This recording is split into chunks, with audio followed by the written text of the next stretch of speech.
Well, thank you so much for joining us for our first St. John's Day soirees. It truly means a lot to have you. So thank you.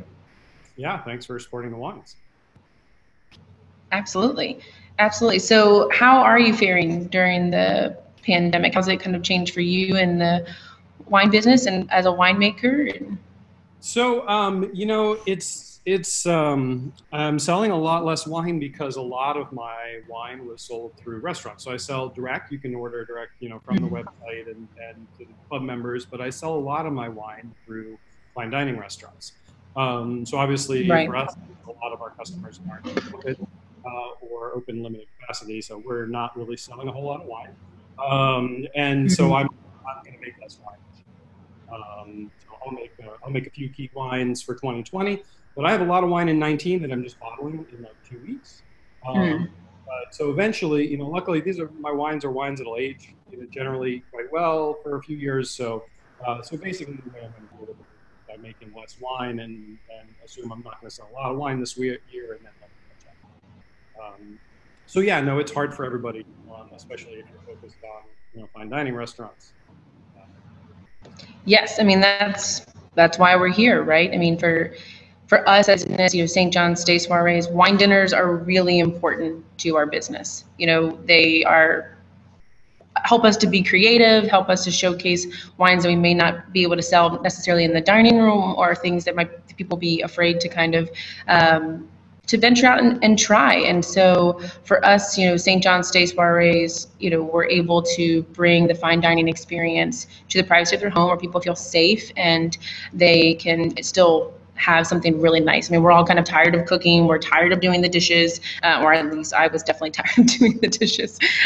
So that's kind of where we're at with this. I mean, which is really exciting. So for those of you that are joining in with us for St. John's Day soiree, Jeff Kruth, Master Sommelier, which is just an amazing honor already to have you here, especially for that, but also for Guild Somm, which is an invaluable resource for sommeliers here and for me, and extremely important for me as a educator in this restaurant. And for during quarantine, all the amazing literature that you guys provided and podcasts and such, but also the winemaker for Lost and Found Wines here, which is paired with our entree tonight. But before we start talking about wine, just kind of want to get some background as to what brought you into the wine business. How did you fall in love with wine or decide that you wanted to go in this path?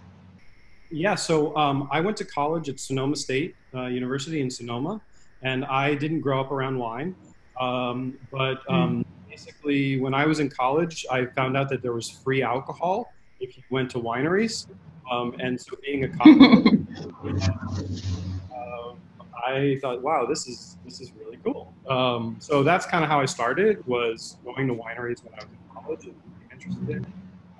I started out in the tech business in computer science, and then wine was really a hobby, and I'd spend money buying wine and traveling to wine regions. And then I didn't want to do that my whole life, and then kind of found a way to transition into wine as a career. Awesome. And so, how did essentially Lost and Found come to be? And the name obviously is really striking. Yeah, so I was working as a wine director for the Farmhouse Inn and Restaurant in Russian River, and the owners of the property there had a vineyard, and I was not buying the wine for the wine program, and they were always annoyed with me about that, and I just didn't really like the way the wine was being made, and so I kind of just said, "Why don't you let me make a wine from it?" I said, "Oh, okay." So they called my bluff, and I was working with Megan Glab, who was my sommelier. She has the winery Rhyme, which is fantastic. If you haven't checked that out, I think she's one of the best winemakers and young winemakers in California. And so I said, "Hey, Megan, will you help me with this?" And so we made wine. Our first wine was the cover photo for the Chronicles of Wine here, and we were like, so that's kind of where we started with Pinot Noir back in 2010. And so now we're just later, and I'm making 7, 8 different wines from different vineyards. So that was the initial origin of the project. Still making the wines with Megan in Geyserville. Awesome. And then so Lost and Found, then the logo. So the logo is the international symbol for a lost and found. If you see the one on the Pinot Noir, that's like the official symbol that you'll see in like airports and train stations and stuff to tell you where the lost and found is. But now, since I'm making a bunch of different wines, I just have kind of artistic rendering with different colors. And the name was kind of had multiple meanings for me. It originally, when I was talking about the first vineyard, they were describing it as a lost and found vineyard in the story. I'm like, oh, I kind of like that. And it just resonated with me on multiple levels. So I don't know that there's one meaning to lost and found, but I would say there's kind of multiple things to me about it. Whether it's working with lost and found vineyards or kind of lost and found styles, or I'm super forgetful kind of person, and I'm always losing and lost and found. So you can kind of you can find your own meaning to where it comes from. So how did you find, the nine vineyards and nine vineyard in Sonoma Mountain for this Syrah? Yeah, so that vineyard is owned by Carissa Cruz, who's the president of Sonoma Grape Growers. And so I was working with her on some projects, and she's been really key on the sustainability project and trying to get this, everybody in Sonoma County to become certified sustainable. And so I was working with her on projects like that, and that's how I knew about the vineyard. And it's just a really cool vineyard, and we became friends, and so that's where that connection came from. Chardonnay and Syrah planted in that vineyard. It's on the western-facing side of Sonoma Mountain. So most of Sonoma Mountain faces east. This is the dead end of the Petaluma Gap, around 1,000, 1,500 feet, facing the ocean. It's on the western-facing side, so it's a much cooler vineyard. So it makes really good kind of cool climate Syrah where you get that, it's very low trained, it's just an acre of Syrah. And you're able to kind of get, some of the more kind of peppery, spicy olive kind of characteristic, right. The brighter acidity. So it's more a style of California Syrah than I really am attracted to. Yeah, and I mean, that's truly why I, picked this wine for our entree. We are pairing it with a smoked Cornish hen, and I'm doing it with a blackberry sorghum glaze with crushed new potatoes and French beans and a little bit of a sauerkraut there, and grilled shallots as well. I generally think Syrah is any kind of dish where you can use some sort of fruit in the sauce. So whether it's pork or anything that any sort of fruit would work with in a sauce is usually a good wine for Syrah. Yeah. So I think that sounds great. Yeah, I really wanted to highlight, kind of the rich, juicy nature of this Syrah, that blackberry, as you were saying, that black pepper. In a way, it's like French meets barbecue almost. And I think Syrah does really well with that kind of smoky barbecue, but not overly so. No too much vinegar or anything like that. But yeah, and to me, making the Syrah is really finding that balance, because Syrah, I really like Syrah when it has kind of two sides. I don't like to pick it so early that you lose kind of mid-palate or any sort of fruit character. I like that kind of blueberry, blackberry kind of fruit character. Yeah. If it's too late, then you just get all jammy fruit. You don't get the kind of olive and pepper and sort of character. So for me, making this Syrah, it's really about finding that balance of both the kind of like spicy, gamey side of Syrah with enough. Yeah, that's my personal favorite style as well. Truly. So let's talk a little bit about, how you are making this Syrah. So you are, it's whole cluster fermentation here. So what is the benefit to whole cluster rather than destemming? Yeah, so it depends on the wine and the fruit you're making. In general, with Pinot Noir, I tend to be much more selective about whole cluster and where I'd use it. In Syrah, I pretty much like it across the board. I would basically default to whole cluster with Syrah unless there was a reason not to. So this is foot tread. So the grapes come in, they're not destemmed, and then it's actually crushed by foot, kind of very traditional way. So a couple of Megan's friends kind of soak your feet in vodka, make sure they're all very sterilized. I will always come and soak my feet in vodka for you, by the way. It is an intense workout. And so you by foot. And then it's native ferment in open top bins. So it kind of ferments on its own time, whole cluster, foot tread, and then don't add any yeast. It's a native fermentation. And then after fermentation is complete, it goes into used barrel. I don't really like using new oak with Syrah. There are some grapes I like a little bit of new oak on. I made Merlot this year, used some new oak on that. I like a little tiny bit in Chardonnay. But with Syrah, I like old barrels. So I think there's enough spice character to the wine. So I'm using old barrels. And it's really simple winemaking. And I don't add any, the wine's generally bottled at about 25 parts per million of SO2. But other than that, there's nothing added to the wine.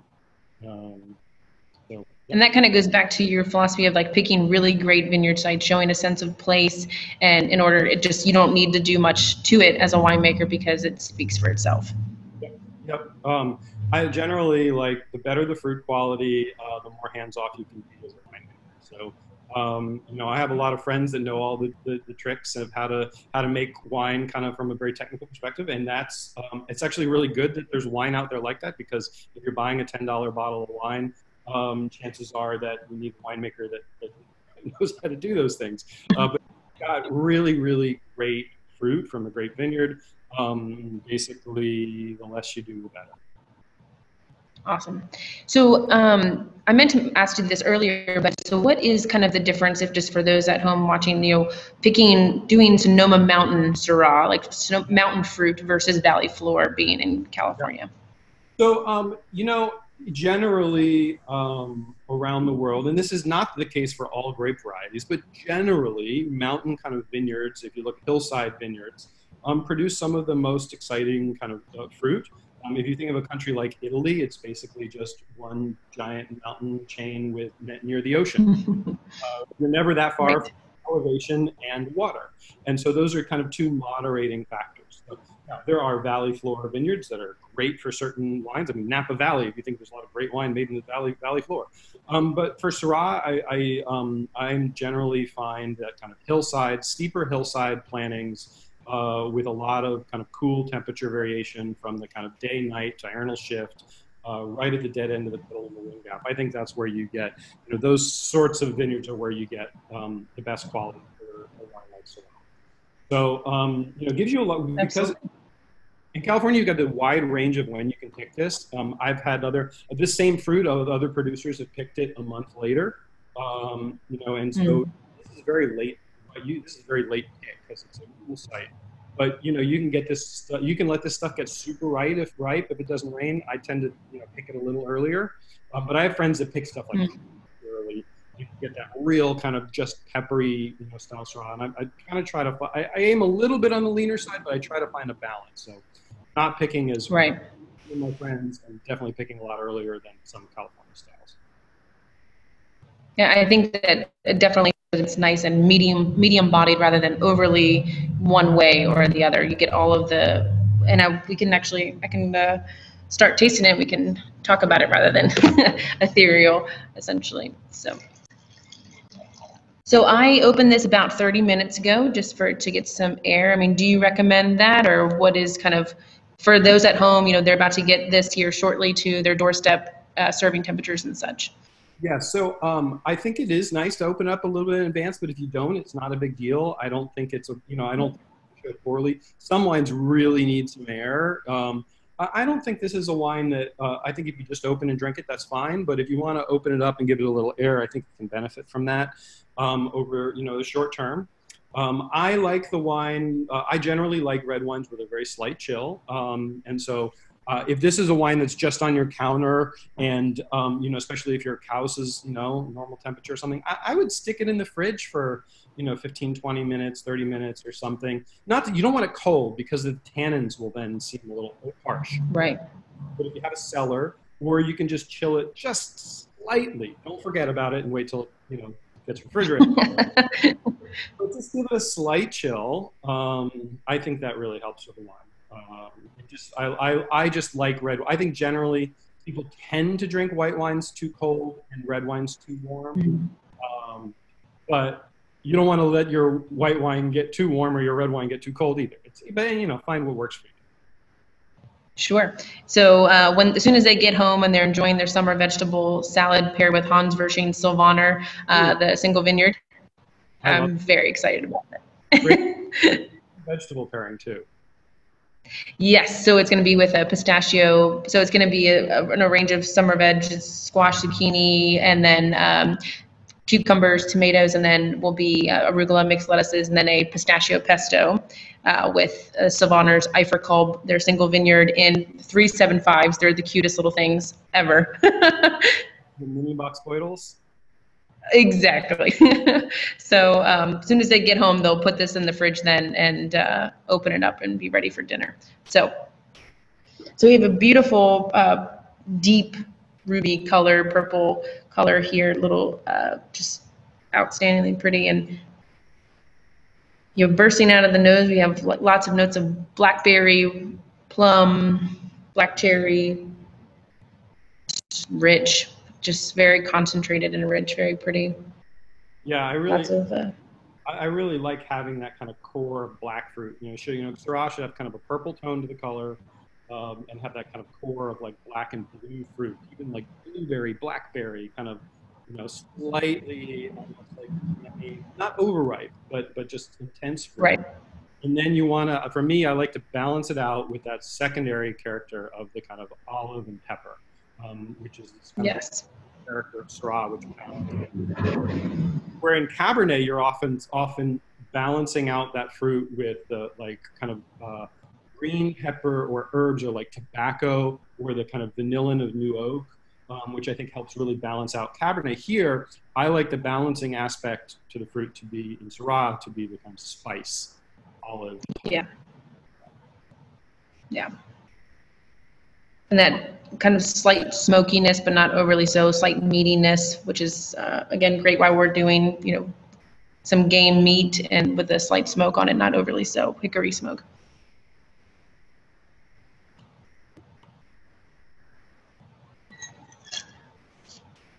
Yeah. Oh, yum. Yeah, great acidity, like nice and tart, not overly too full body, medium plus some tannins. Again, that great rich fruit, more blueberry fruit kind of on the palate than on the nose.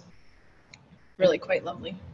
I like a little bit of elevation to acidity. I don't like, searing to where you're like, oh my God, but I like a little bit of, to me, with the red wine, if you don't have any food, if you just open it up and just start drinking it without any food, for me, most food wine should be almost slightly too acidic and slightly too tannic on its own, right? But then in the presence of food, that's, you need those components with food. So I generally like a little elevation of acidity and a little elevation of tannin. But if it's your first sip and you haven't had any food and you go, oh wow, it's a little like, get a little acidity, have a bite of food, then try, and you go, okay, I get it. Yes. I know, I want to keep drinking this wine rather than spitting it, but we got to get back to service here in a little bit. Yeah, no, that's really great. And, I kind of was deciding with, obviously being in the summertime, most of the time you were usually enjoying more lighter reds and, chillable reds. But for me in the summertime, if I'm going to do a bold red, it is Syrah or Zinfandel paired with those smokier dishes that are great with the summer. So Yeah. awesome. Well, go ahead. I'm sorry. Probably more moderate in the bottling. My Syrah is a little bit more moderate alcohol. You can find Syrah that's really, look at the label, sometimes it's like 14.5 or 15. And that can be great if you like that style, but I tend my Syrah tends to be a little more moderate, probably in the kind of 13.5% alcohol range. Yeah. Yeah, I think we're at 13.5 on this. Yeah, 13.5, which is great. So any exciting things coming up for Lost and Found? I know you've bottled Albarino not too long ago, and Albarino was new last year, so I have 3 new wines that I'm bottling next. Well, I'm bottling 7. okay. The 3 new things I'm bottling are Old Vine Semillon from 150-year-old Semillon vines from Monte Rosso Vineyard. There's a little tiny bit of Semillon Amazing. in Monte Rosso in Moon Mountain, and I got a hold of that starting last year. So that's a really cool kind of age-worthy white, and I'm super excited about. I made Merlot from the Massa Vineyard in the Central Coast, which has been organically like almost 40 years. Really, really great spot for Merlot. And I made some Pinot Gris from Petaluma Gap, also organically farmed. Pinot Gris from Petaluma Gap. So my first Petaluma Gap wine, to have a really nice kind of just, fresh Pinot Gris, Pinot Grigio style wine. Those three are new. Then of course I'm making Pinots and Syrah and Chardonnay.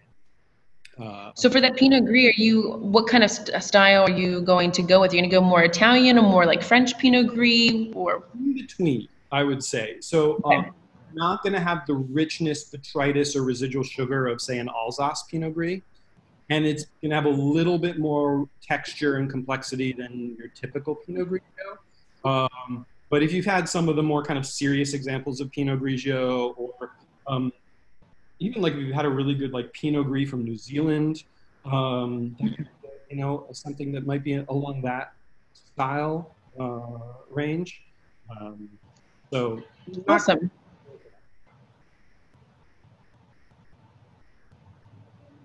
Oh, I hope I'm not losing you. I can hear you. Okay, there. Okay, great. Well, that's all I have for you. Thank you again, truly, for joining me for the St. John's Day soirees. It means a lot. I know everyone's really anticipating, seeing this video whenever they get home and have their 3-course meal in front of them. And so, thank you again. Truly, means a lot. As soon as all this craziness goes down, I look forward to coming back to Tennessee. Yes, please do. We would love to have you, of course. I'm sad I'm not going to see you not going to see you at Texom this year, which is sad that that's unfortunately not going to be happening. Well, as soon as things settle down, I promise to come out to Chattanooga. Awesome. Well, we look forward to it. Thank you again. Okay. Take care. You too. Bye.